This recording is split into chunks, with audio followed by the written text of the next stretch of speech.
All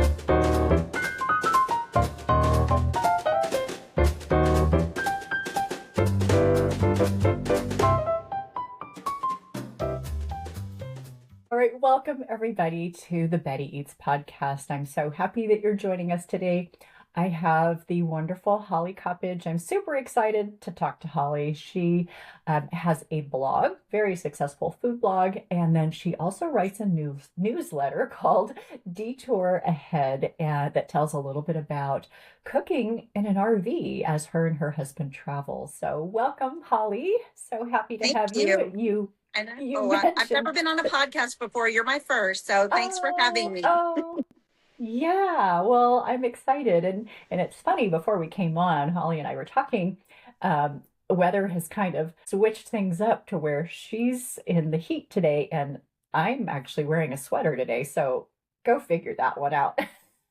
But but anyway, well, welcome, Holly. I'd love for you to tell a little bit about yourself to the listeners. Back in 2022, my husband and I actually moved into our RV. We thought we were going to live in our RV full time and travel. I had just Wow. sent my youngest off to college, and so it was just the two of Mhm. us. So I decided to start a food blog. Kind of wanted something to do for one thing, and my kids had always been wanting me to write a cookbook, and I didn't really want to do that, Yeah. but I thought, well, I could start a food blog. Like if we're going to be traveling, I could do that. So I started that in 2022, and then life just kind of happened, and my dad had a stroke, and we ended up having to move out Um, here to take mm, care of him. So that kind of all got put on hold. So mm, now we just travel as much as we can in the RV. But I started yeah. the newsletter, the Detour Head newsletter is just kind of a way name appropriate. Like life just gives you detours left and right, and you just gotta kind of go with the flow and deal with them. So that's where we are now. We're kind of sticking close to home, and just traveling as much as we can. And I really love the name of your newsletter, Detour Ahead, because you're right. Life does just throw us these things, and we kind of have to like weave and bob and, go through to try to navigate Absolutely. things. But somehow it all works out. It does. Eventually. Yeah, yeah, eventually. Yeah. Well, I love your blog and I also love your newsletter because a lot of the recipes, they just remind me. I lived in Texas. I know you're in Texas. I lived in Texas for about 10 years through high school and college and it just really touches my heart. Some of the recipes I'm like, oh, I remember this, like the San Antonio nachos and just things like that. So did you grow up cooking and just learning from your mom and grandma? Or how did you come to that? I did. My dad was in the restaurant business, and so Oh, he wow. he I grew up around food. He's Puerto Rican, and my mom's from Oklahoma, so I had like a wide variety of food. My mom was one of those that cooked dinner every single night, and I guess that's Mm. just kind of got instilled in me too. So my friends are all, "Do you cook every night?" I'm like, "Yeah, pretty much. I pretty much cook every single night." And just growing up around a variety of food, we don't ever eat the same thing. We don't have like a Taco Tuesday or anything like that, where we're just always trying to make different things, and we're not huge leftover fans. So just coming up with new ideas, that's kind of where my newsletter is going right now, is that I cook like that all the time, but we were throwing away so much food because I didn't know how to cook just Mm. for my husband and I. And so I'm like, at the end of the week, not only is it a chore to clean out the refrigerator and clean all the Tupperware and all the things, but it's just so wasteful. Um, Yeah. so that's kind of where I'm leaning these days. My kids, luckily, still come home every weekend pretty much. So we cook our big meals on the weekends, but during the week, I'm trying to just scale everything down just for my husband and I so that we don't have all those wasted leftovers at the end of the week. Yeah, and that's so interesting you say that, because that is a real thing. When kids move out, I just remember, especially with, I have three, and when my eldest moved out to go to college, there was a little bit of a transition, but I still had two at home, and they were playing sports, and so you know how when they play sports, they Yeah. just eat. Yes. But when they started moving out as well, it was kind of like, oh, I don't need to make that 9 by 13 pan Right. of whatever. And you're right, there were so many leftovers and we can eat them once, but then it's kind of like, okay, I'm over it. Yeah, me too. I'll So, take it to work like yeah, one day, and then it's just going to sit there yeah, for the rest of the week. And I know I'm going to throw it away, so I don't even know why I save it, but might be yeah. interesting. But yeah, hopeful, but that really is a transition. And I think you kind of hit on that. Like, I think how many other households, especially in the US, who are um, overbuy stuff. I know I still overbuy, and I have to kind of, especially vegetables. I think I have like great plans. And then it's the end of the week, Right. and I'm like, okay, I have to do something with these. And so, yeah, so that I really love that. And I know you have a series actually in your newsletter that is about cooking for two and repurposing things. So, and that's been very successful, I think. So, um, but yeah, that is fun Yeah. to figure that out. It's a new challenge, I think. So, It's harder than you think, yeah, because you're used to that's yeah, how you learn to cook, and that's how I've always cooked. And so it's definitely a transition hmm that I'm just, and I have to get out of that yeah, scarcity mindset of there's not going to be enough. And I think it's also oh, helped yeah, my husband and I with portion control because I mean, this is it. This is, mm-hmm, I made enough for two mm-hmm, people and we're not going to go back for seconds or anything like that. He mm-hmm. recently had a heart attack. And so we're trying to, lose weight and cut back on things. Yeah, And I think it's helped a lot yeah. for sure. Yeah, and that's another great point too, is those transitions in life. I know as I get older, there's just certain things I just can't do as much All of right. anymore. Like I love pasta, but woo, I gotta, watch out on Yeah. certain carbs like that. So I think that's a good point. A lot of transitions there. It is. It's just learning, like, as you go, just learning new things for sure. Yeah, yeah, learning new things. Well, it's so funny. So my mom, she has lived alone a long time. My dad passed when I was fairly young. I was in my late teens, and so my mom never remarried. And so, after my brother and I left, it was just her, and so she was always cooking for one. And then it got to the point, like, we'd come home on the weekends, and I'd open the fridge, and I'm like, "Mom, you have a bottle of ketchup and some soy sauce. Like, what's going on here?" And she's like, I cook for one, I eat everything, and then I cook the next day. And it was like, I just thought, okay, weird. But now I get it. I'm like, Yes. okay, I'm kind of, it's me and my husband. Our youngest does live with us, but you know how that is. It's like he's gone working, a Got his couple own different thing. Yeah. jobs. And yeah, so we're kind of a pit stop. And so, but yeah. So the recipes then that you are featuring, especially in your newsletter, are kind of geared towards that, geared towards people who are maybe empty nesters and wanting to cook a little bit smaller portions and things like that.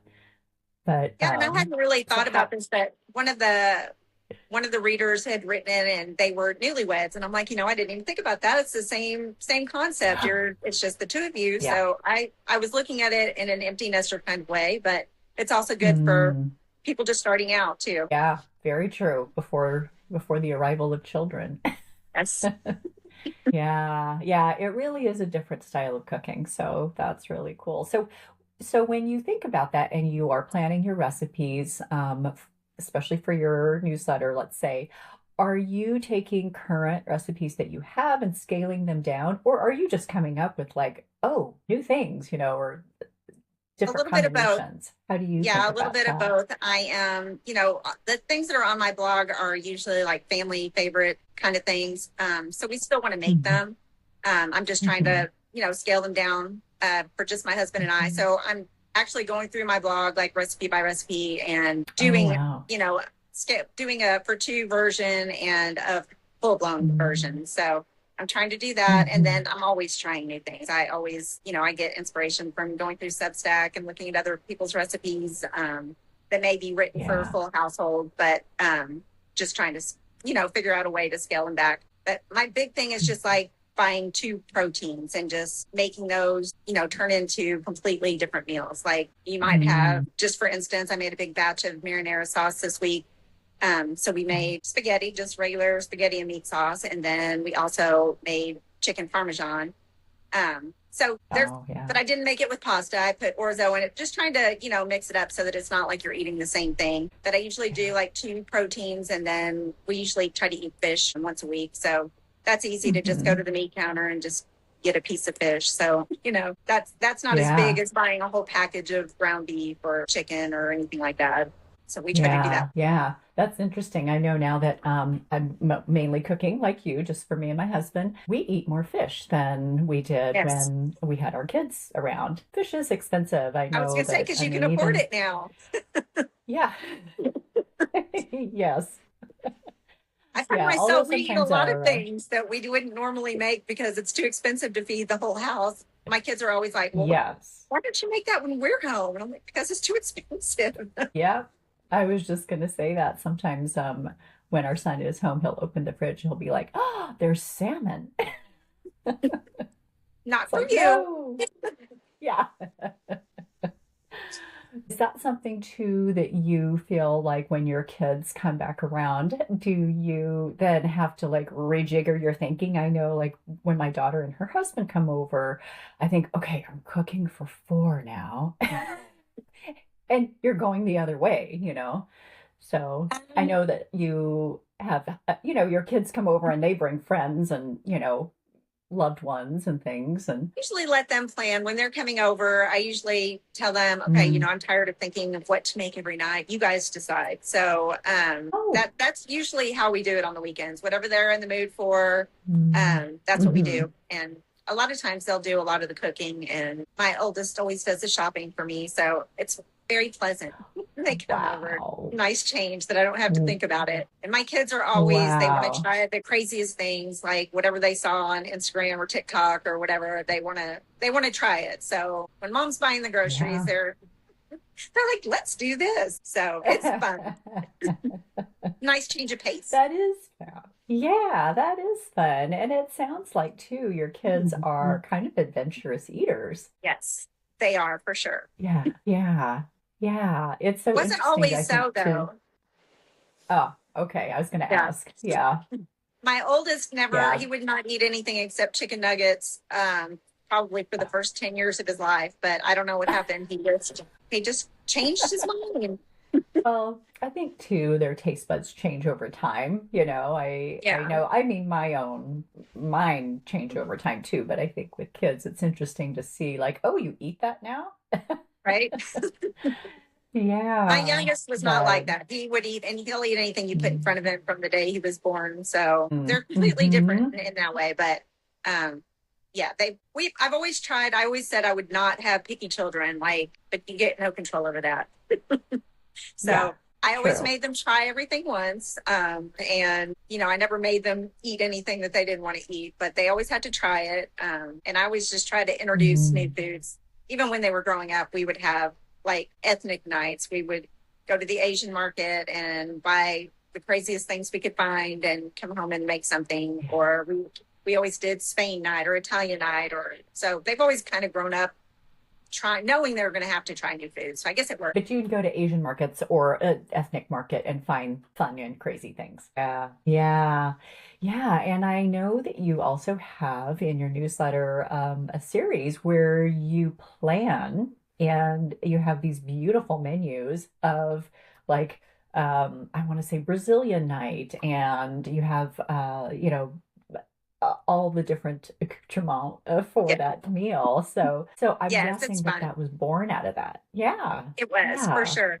Um, my, I don't know. I think it was Jacob had texted me one day and he's like, how come we never make escargot anymore? And I'm like, well, I don't know. It's just not something I ever think about. Let's do it. And so we ended up, I think that's kind of what started it back. We ended up doing a whole French night. My oldest made a quiche and we made escargot and Oh, we bought French wine. wow. And it was just so much fun. We decided we just wanted to do it all the time. Yeah. That's fun. Do you guys do that like once a month or We try to every do it two once a weeks? month. Yeah. Things have been definitely not every 2 weeks because I end up spending so much money when we do that because I don't find all the specialty ingredients that I would never Mm, buy. And um, we yeah. want to buy the tablecloth and the dishes and everything. So once a month is plenty. Yeah. Yeah. Yeah. That's so fun though. And what fun memories too for them. Yes. And um just thinking about that. I know we did something on a much smaller scale during lockdown during COVID. And I think I might have mentioned this I think I commented on one of your many posts about just the themed dinners. And I did that with because all of my kids moved back home during COVID, at least for the first few months. And and I thought, oh, what can we do to make this fun? So I did, like Hawaiian night. We had Hawaiian music and It's fun, right? island foods, and yeah, it was fun. It was. Yeah, I know. I think my husband was a little puzzled, like, what are we doing now? But the kids loved it. Yeah. But yeah. Oh, well, that is so fun. And that's so fun that you have those memories with your kids.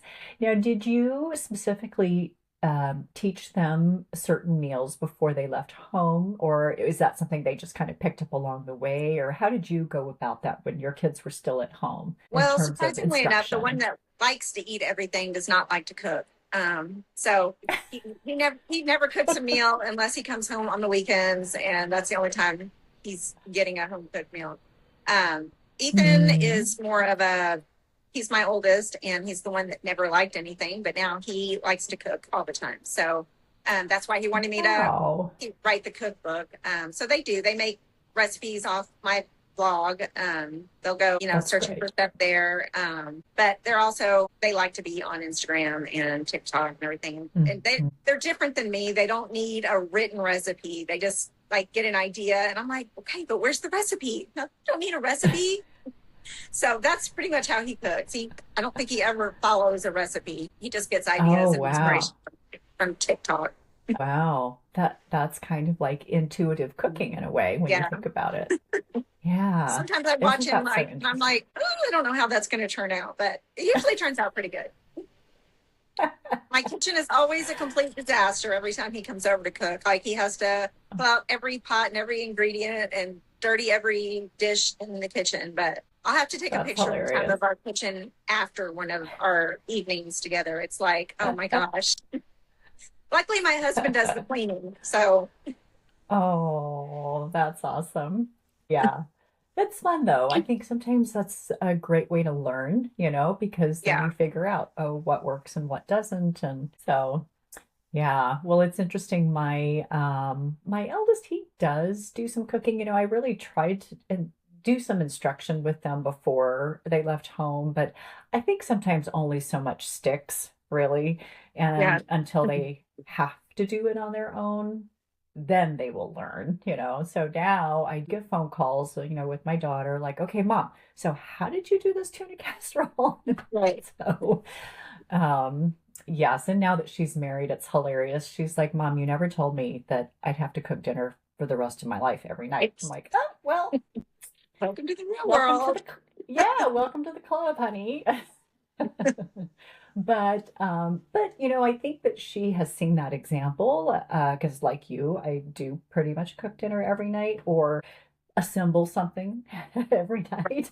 And I think that they do learn by example because I know even my youngest, he doesn't really cook a lot, but he likes to eat at home. So, we were what they called an ingredient family.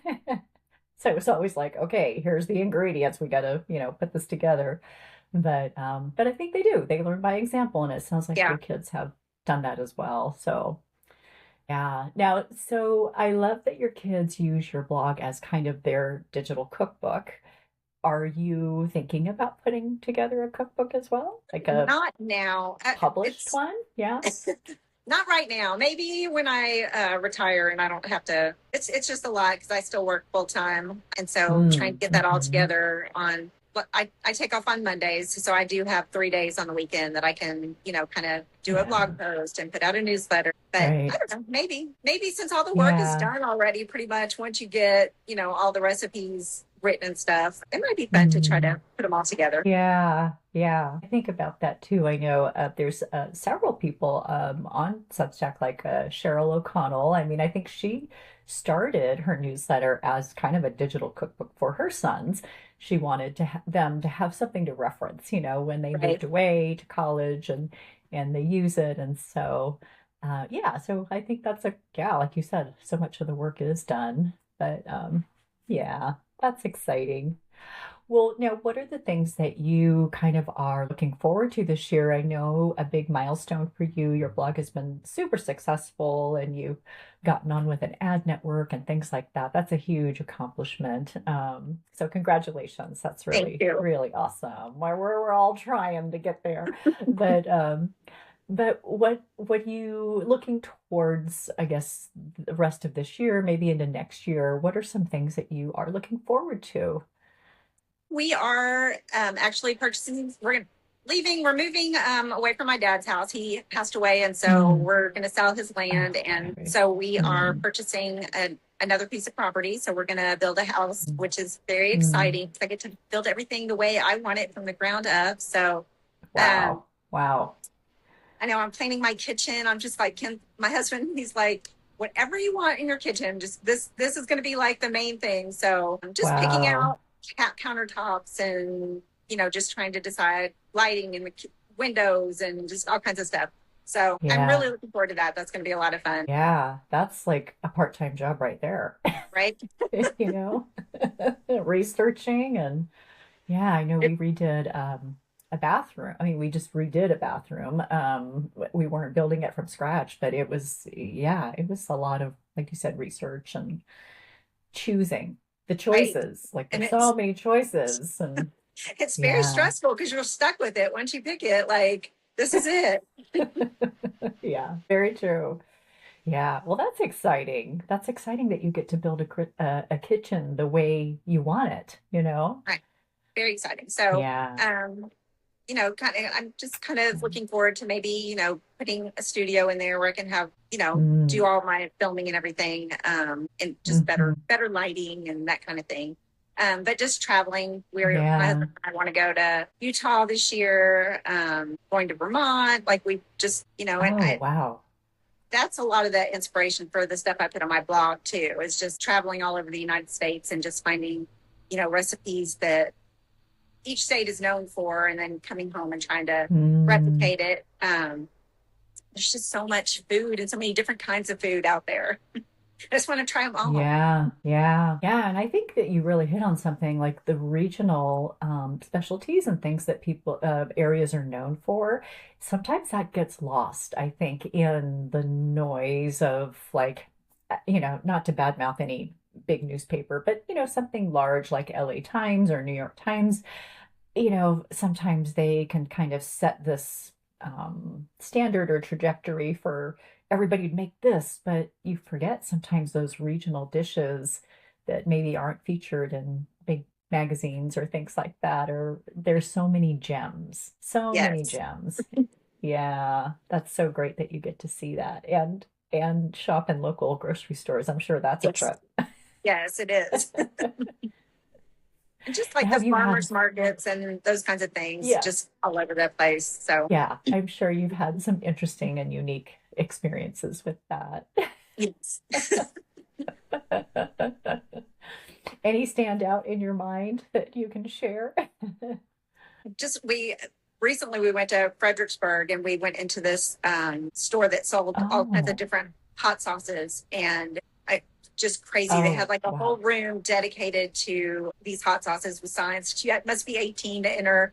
I'm like, what's the big deal?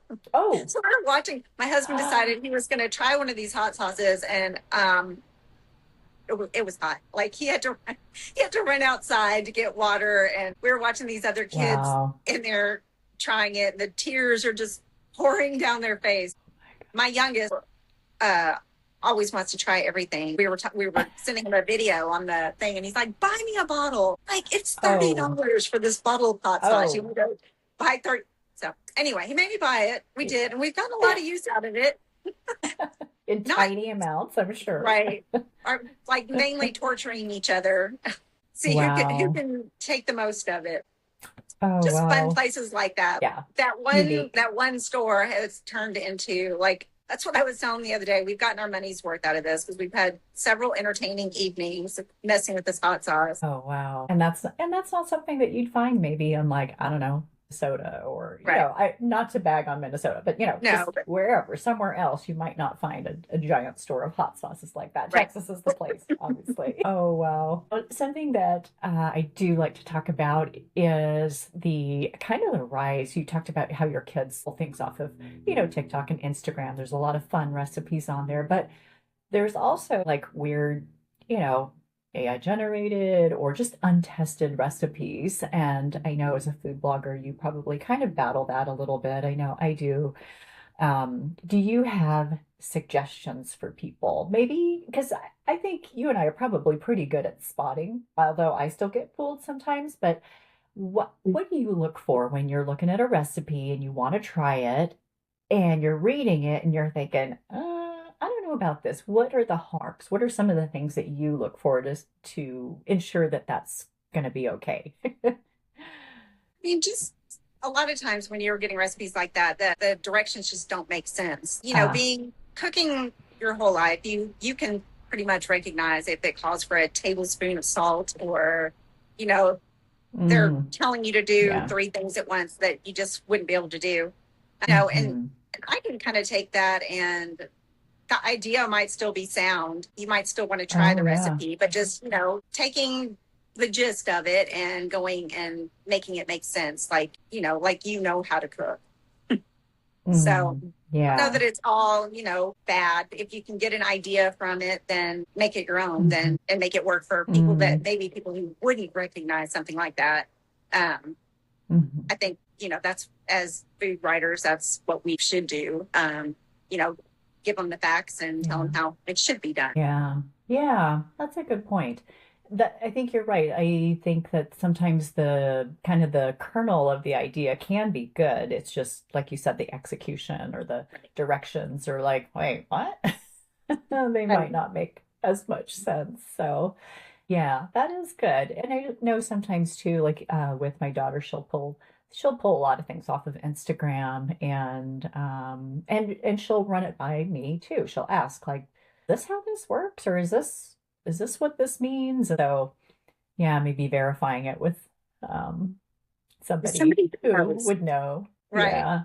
Yeah. Well, Yeah. that's So good kids, you that, can call your moms. right.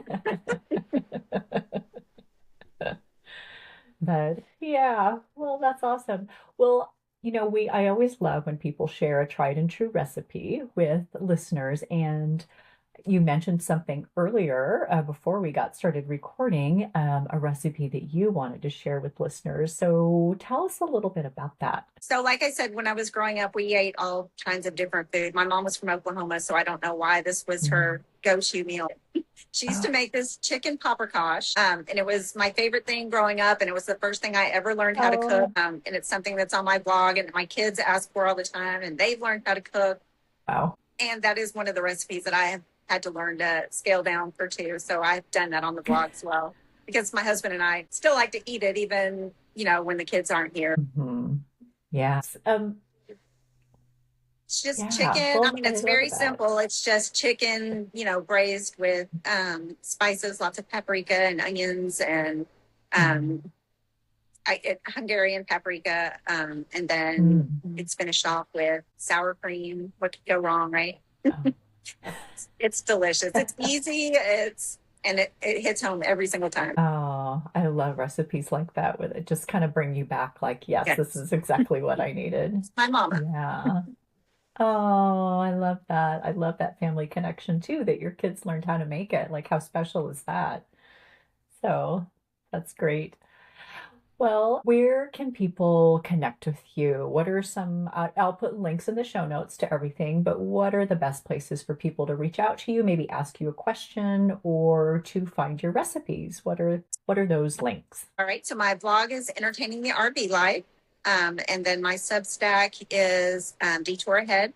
And that's probably the best place to, get a message to me. I'm also on Instagram, Mhm. but hardly. Mhm.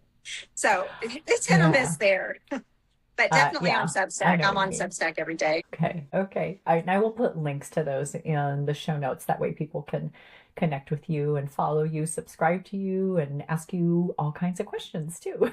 You. So, yeah, well, thank you, Holly, for being on today and just taking the time to chat with me and telling us a little bit more about yourself and just what inspires you. So I just Thank so you for having appreciate it. me. Thank you. Yeah, Well, I thank you. appreciate it too. This was fun. Thank you.